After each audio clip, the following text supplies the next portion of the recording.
G'day guys, welcome back to another video with Eno from Fantasy Take TV. Today joining me for the FPL Game Week 2 review. We'll be going over my team, every player, how they sort of performed, what I saw, what I noticed, some takeaways from a few of the matches, and then at the end I'm actually going to go through every game of the week very quickly. Probably some we'll delve into a little bit deeper than others, some, mostly irrelevant, but then some of the relevant teams and players we'll look at, or talk about a bit more. And then I'll sort of discuss what my plans are going forward into this week. And then I'll release my team selection on probably Friday night as well. But this week got 67 points, which again was about just an above average game week, or just above average. So I think it was about 2 million for the game week, which is, if you finish in the top 2 million every game week, you'll rise and rise and rise.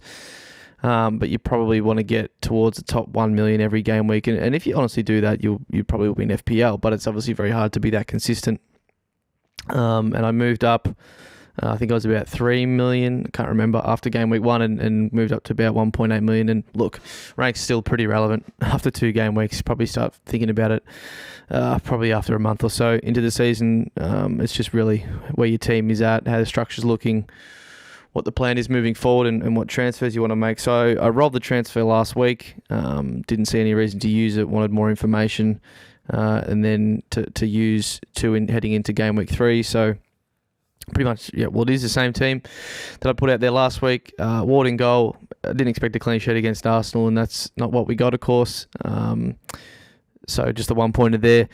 Trent and Robbo, that game this morning again, Liverpool conceding once again. I mean, they put the pressure on early on Palace. They hold on, and then one good counter-attack from Palace.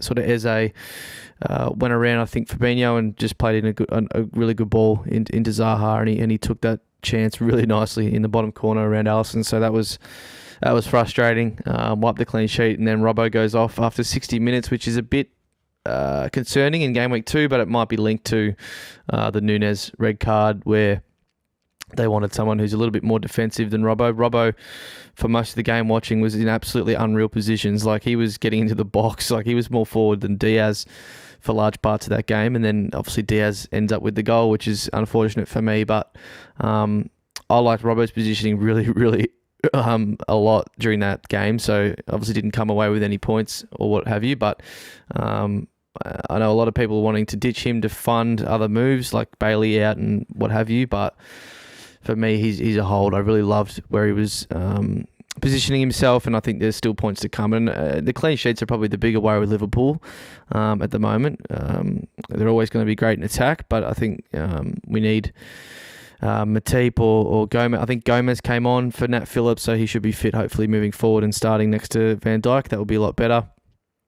And then probably need Keita as well in midfield. And I think Henderson was under a cloud as well. He came on. So just need more stability with them, and then the clean sheet should come. I mean, Palace, they did have a couple other chances late in the game, but that's when Liverpool were chasing the game as well. So really in that first half, when it was 11 versus 11, they were dominating, and Palace didn't really have a sniff until that one counter-attack goal. So look, they're staying with me moving forward. Cancelo, just the classic City game, controlling most of the possession, never really under threat at all. And Cancelo got the assist from the own goal. So we take that. Reece James got a nice goal to put Chelsea up 2-1 in that game. I wasn't expecting a clean sheet with him either, facing Spurs, but he was in really good attacking positions. He played right centre-back for the first half, and then I believe when they brought on, or they actually changed formation in the second half, he was just playing right back, so was a lot more forward and found himself in an unreal position for that goal that he scored. It wasn't the greatest finish, but he got the job done. Christensen just been a fouled pig. I don't think the player or him himself is a bad player. It's just Leeds. I should never have trusted their defence to begin with. They've looked good in both games at the start, and have conceded goals in the second half quite a lot. So he's definitely making way for me this week, and he already has, mind you. I won't probably go into my transfers yet because I'll save that for team selection, but I have made, because I had 2 free transfers, I have made them both. And Christensen made way, but they do still have some decent fixtures coming up. I just probably would prefer to have an attacker like a Rodrigo or an Aronson or even a Harrison. Any of those guys for their run after Chelsea this week, but yeah, not a defender. So that was definitely a mistake from me.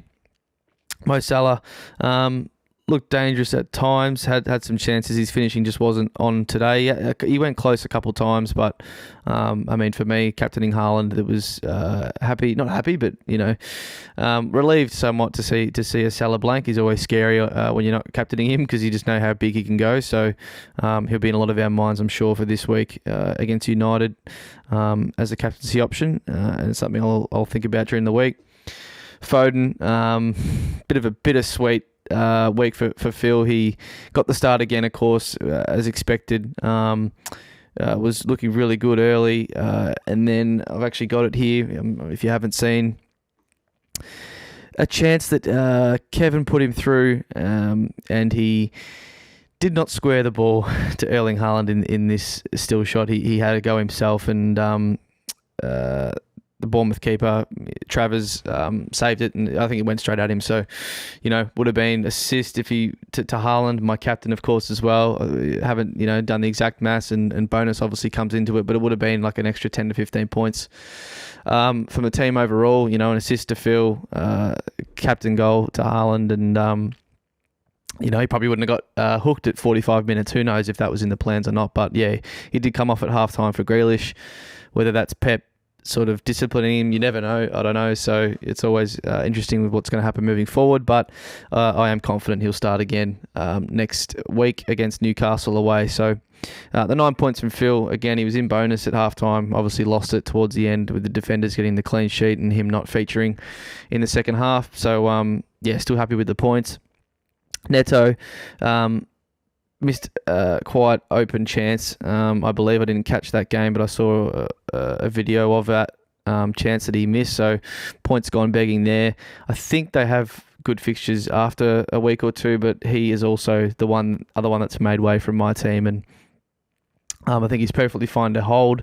I was considering holding him and moving Foden to Saka instead, but it sort of left my starting 11 not quite as optimal as I would like it. So I opted to keep Foden, as I think he's going to keep starting, and then moving on Neto and Christensen from my team. So look, I think the structure was actually really good to start with. Just a couple of wrong plays in a couple of positions. So Christensen could have been a 4.5, and then Neto could have been Martinelli to begin with. So that was probably a misstep. But I think overall the structure of the side is really good. Haaland, as I already sort of mentioned, my captain. So I think majority went with him. So Salah was the next most captain. And of course, the captaincy choice of the week was old Gabby Jesus with his 4 goal involvements in an absolute dazzling display. Home debut, he was unbelievable. So glad to see it, of course, as a Gunners fan, but he's looking very scary, and the preseason form is carrying through. The team is finding him. He had an enormous amount of shots in the box and just chances in general. I think he generated almost 2 expected goals himself from the game. So, yes, of course, he did score 2, but, he could have had more, and then the 2 assists as well. So, a 19-pointer. Congratulate anyone who did chuck the captain on him. And it's definitely something a lot of us will be thinking about this week against Bournemouth. So 67 points, still moved up in the ranks. The team's fine. I think the structure's good. 4-4-2 would also be viable. And look, even 3 forwards has looked to be viable at the start of this year with guys like Ivan Toney having a really strong start. I know Ollie Watkins got a couple of returns this week. Mitrovic had a good week 1. Of course, not a great week 2, missing the penalty. But that's what we'll do now. We'll get into a few of the games. I'll talk quicker over ones I don't think are too relevant, and we'll discuss a few players that are on my radar for the upcoming week. So as we move along, here's all the sort of games. We'll touch on Everton and Villa to start with. A game I did watch with one of my good mates, Vic, and was a big Villa fan, holding his breath towards the end there. Everton were coming a bit, but Watkins 2 assists, Ings scored the first, and then Buendia, a nice play actually, the second goal as well. And then Digne, the own goal, sort of straight after that, which hurts a few owners who opted for him to start the season. So, look, there's not a hell of a lot I want to talk about here with this one. This is probably one we can move on quite quickly from. I think any Villa assets you had, Cash, Dean, they would be transfer outs for me, especially with the fixtures getting a bit tougher. And then Everton, I think no one's really looking at any of their players. You might own a Patterson, a 4 million defender who you could field this week, definitely against Forest. So not too much, I think, to speak about further on from there. The Arsenal-Leicester game we spoke about, of course. Arsenal, we did concede 2 average goals after, being really dominant, but then we managed to, peg back a goal straight afterwards. So, Maddison beat Ramsdale at his near post, which wasn't too good, and then Saliba with that own goal was quite annoying for him. He's been playing really, really well, but he did respond very well from that, and played out the game beautifully. As we said, Jesus, massive. Martinelli had a really nice goal. Not a high degree chance. It wasn't a high on the XG chart, but he finished it really well, and he's just looking more lively every game, which I don't even think is possible. But he's just looking unbelievable, getting himself on the bonus points. And Xhaka, I wouldn't recommend going there because I don't know how nailed he is. I mean, he probably is nailed for the most part, but there is a bit that I want to talk about, probably closer to team selection, once we get maybe some quotes from Arteta on just what's going to go on with the team. He probably won't give away much, but with Tomiyasu becoming fit or gaining fitness, Tierney, he's come on now twice at left back.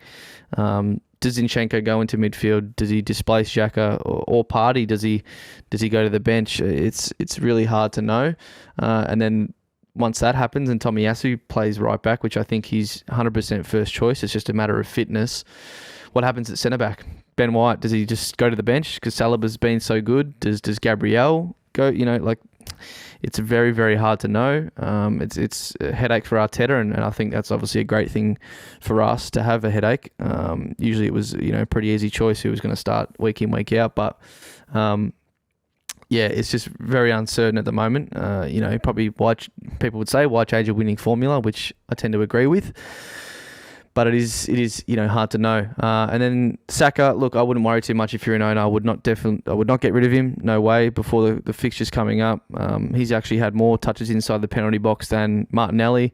So I think he's still getting in great positions. It's just the left side of the field's been more efficient with their shots and chances. With more Jesus and Martinelli on that side compared to Odegaard and Saka, who both were unbelievable last season. So I'm sure they'll find their form in the fixtures coming up.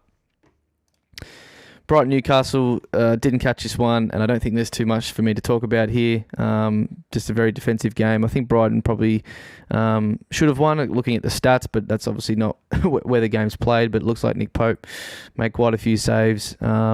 Got himself the 3 bonus and kept it 0-0 in the end. So, look, Trippier, I think, is the main one people own from these two teams. And with his bad fixtures coming up, I would look to move him on. So he's been a good pick, successful 2-week punt, or not punt per se, but he's got your 14 points across the 2 weeks. So I think you'd be happy with that and move him on to a 5 mil defender or under with some better fixtures over the near future, and then look to probably get him back in about a month. So I'll definitely be looking at him in later stages. City Bournemouth, they sort of kicked off to a flyer. Gundo scored, and then De Bruyne with that unreal goal, the outside of the foot, that was just unbelievable. So I did toy with the Son to KDB, start with Son, switch to KDB week 2 sort of structure, not going a forward striker, but look, I think Haaland got enough points in week 1 to justify doing that, but it's more the captaincy you would have got. Assuming you captained Mo week 1, and then you would have done Son to KDB, and I assume you would have captained Kev this week, you would have got more points out of that. So He was great. He could have had more as well. Congrats to anyone who's gone down that route. And then Foden, of course, with his goal and his assist as well, looked really promising. And Mahrez did start, didn't get any returns, did play out the game, but it is still dicey week to week with him. Whereas I think Foden's just the first choice winger, and whether that's left or right, it doesn't matter. I think Pep always wants to play him. He's one of his favourites, so. Really happy with that. And look, you can't see it there, but Phil had 30 on the bonus point system, and that was only playing a half, so he definitely would have been in there had he played out the game. But that was unfortunately not the case. Then we go to Southampton Leeds, and again, just really annoyed talking about Leeds. They are a great team to watch. I do, half get around them as an enjoyable team, but they just can't keep a clean sheet. So. I think Aribo came on and scored, and then Walker Peters at the end. But Rodrigo's looking really good. It's the attackers I would more be interested from here on out. Harrison's been really good as well. And then there's Aronson at 5.5 as well. So they're definitely a team to look at after the Chelsea fixture this week. Attacking-wise, I just wouldn't touch them. Defensively, Wolves and Fulham, I think the really only thing that happened in this game was a couple of chances from Neto, but then mainly the penalty and the penalty save from Sarr against Mitro. So unlucky if you did have Mitrovic there. And then, if you had Jose Sarr, well done, and you would have got a big score. So not a lot to talk about here. Pereira, I think, came off with an injury, so waiting for sort of an update there. He's my really only bench option, so hopefully he's all good to go, just in case I need to call on him. But not too much else to talk about here. Neto, maybe, I guess. Look, you got Spurs this week. If he's got to be in year 11, it's a tough one. I'd be okay playing him. I wouldn't expect a return from him, but if you had, say, a Nico Williams or a Patterson, I think I would almost play one of them over Neto this week. So, look, if you wanted to do that for a week and hold on to him for a couple more good fixtures that he has coming up after Spurs, then I have no problem in doing that. I think I would field the 4 million defenders over him this week. But it's a tough one. But it is Spurs away, so that's probably where I leaned. Brentford, unbelievable game, all over in half an hour, or probably less, but 4 goals in half an hour, and they were just all really, really poor. De Silva from 30 yards, De Gea let it roll through, then De Gea with the pass out from defence and turnover straight into a goal, and then one from a corner, and then that counter-attacking goal was really, really good. So Tony's been awesome, 2 assists here, and then 4 individual guys on the goal sheet. So Raya 4 saves. Raya's going to turn out to be a really good keeper pick. They've got unbelievable fixtures over the next 5 or 6 weeks. Spewing, I can't really get a 4.5. Stuck with the 4s, so that's the way it is. But United in real trouble. And then with Liverpool this week, who I don't want to say backs against the wall, but dropping points in the first 2 games. Really just already on the back foot to win the league against City, and that's only with 2 weeks in, which is crazy to say, but that's just how good City are. You can't afford to do that. So, big game for Liverpool, and I think United are in trouble. Forest West Ham, I did catch this game. This was a good one, back and forth. West Ham were probably unlucky not to score. And then Awani sort of just dribbled in off his knee to end up being the winning goal. But both teams looked good, and Nico Williams looked unbelievable. He was whipping in balls, got himself a bonus point out of the game. Henderson, of course, stole the show with the penalty save that got all the bonus points there and got him the 3. But really, really good game. Rice missed a penalty. I'm not sure why he was on him, but that was the story of that game. West Ham probably should have scored as well with a couple other chances. I think Ben Rama hit the under the side of the bar. But that was that. Chelsea Spurs. We could talk about this for too long, but I'll try not to. Already a 20-minute video, but that was unbelievable. I did fall asleep at half time, unfortunately, but I watched the extended highlights. in the morning and the whole situation with the managers. But the game itself, Chelsea probably deserved to win, but it was quite a good spectacle in the end, and came with that headed goal from a Perisic corner in the late stages. Got the point. So we spoke about James's goal, Koulibaly with an unbelievable volley for a centre half, and then Højbjerg, pretty lucky to get that goal to Spurs with a foul in the lead up. But James gets a bonus point. Got a bonus point, and then Højbjerg with the 3 and came with the 2, just snuck home. So interesting. I think the big talking point is, a couple. Cucurella probably.